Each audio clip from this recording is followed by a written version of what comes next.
She is here now. Told you. Flo's here. We'll look at the newspapers. The big story today, that major family feud we mentioned in the news bulletin, that a Pen family papers talking about a political divorce, aren't they? That's right. The word of the day today is rupture. Now, rupture means to split up, to break up. That's what you talk about when people get a divorce.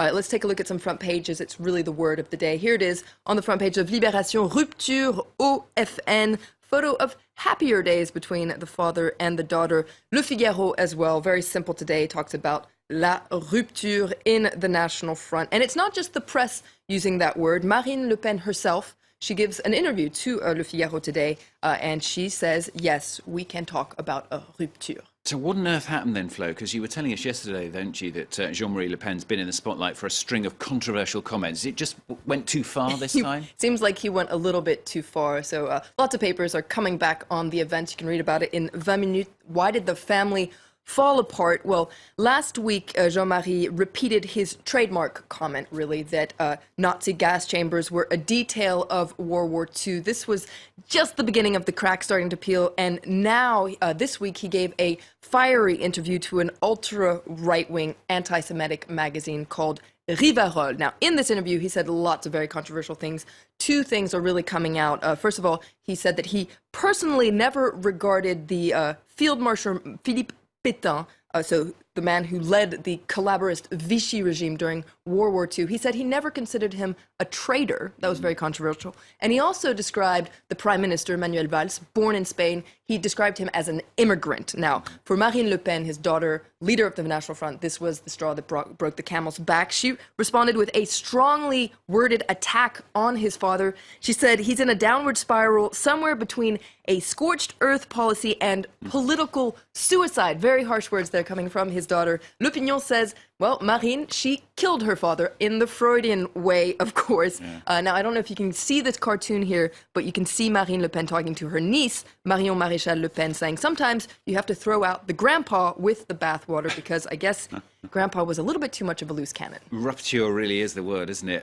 What does this actually mean then, particularly, of course, for Jean-Marie Le Pen's political future? That's right. Well, lots of papers are focusing, what does this mean? Marine Le Pen has said that she will not support her father's candidacy in this year's regional council election. But what the press is really wondering is, will Jean-Marie be excluded from the party? And according to Le Parisien, the Front National is actually divided over this issue. Bear in mind that Jean-Marie Le Pen is honorary president for life of the National Front. And what does it mean for the future of the National Front as well? Well, that's what a lot of papers are wondering. That's really the key question here. Now, ever since Marine Le Pen took over the reins of the National Front from her father in 2011, she's been on a mission to de-demonize the National Front, make it into a normal, modern political party, move away really from the racist, anti-Semitic, scary party that it was under her father's leadership. You can see Les Echos, the business paper, they're wondering, what does this parricide mean for the party? Will her father, well, it seems like he's a cumbersome presence that's being excluded now. What does this actually mean? Will this public divorce mean that the National Front is finally a respectable party?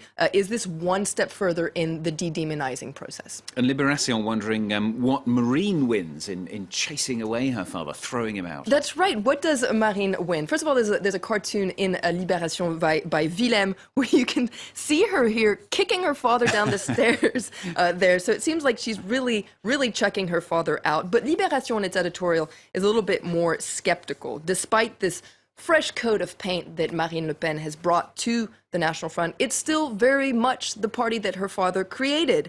Though her leadership may not be as overtly racist as Jean-Marie was, it doesn't really make it a democratic party. Its policies are still xenophobic, centered around making immigration and foreigners the source of all evil. Libération says, don't be fooled, the party is just as dangerous as it was under Jean-Marie's leadership. And that analysis being shared by La Croix. That's right. It's interesting, La Croix, the Christian paper, because on the one hand, on their front page, they're talking about the war of the two national fronts, and you can see here the father and the daughter moving away in different directions, because it's true, there are cosmetic differences between Marine Le Pen and her father. Marine isn't openly anti-Semitic. She isn't openly homophobic like her father is.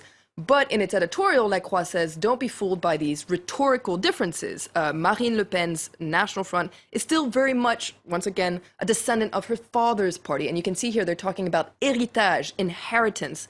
Marine Le Pen has inherited all the trademarks of the far right, so stoking people's fears, stigmatizing foreigners. Basically, though the cosmetic differences are very much there, the heart and soul of the party is still very much the same. Okay, presidential elections 2 years' time here in France. Of course, we'll see whether any of that has any effect on that when it comes up. Flo, thank you very much.